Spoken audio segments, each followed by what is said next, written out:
L'année 2024 sur les marchés obligataires s'annonce comme une année de baisse des taux.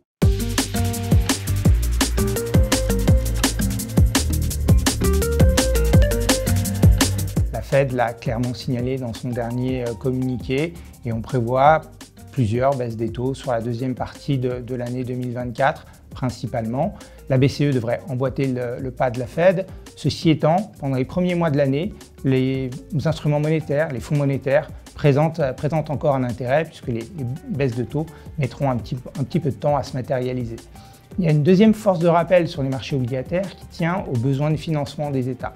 Il y a un relèvement particulier aux États-Unis du besoin de financement fédéral et donc ça devrait atténuer un petit peu l'effet des baisses des taux monétaires sur les parties longues. Donc on observera probablement une remontée relative des taux longs par rapport au niveau actuel.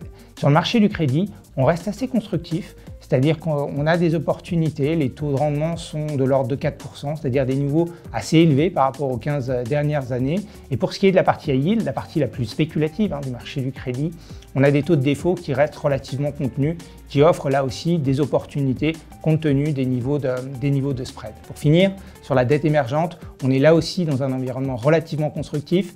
L'allègement des taux de la Fed va bénéficier à la classe d'actifs.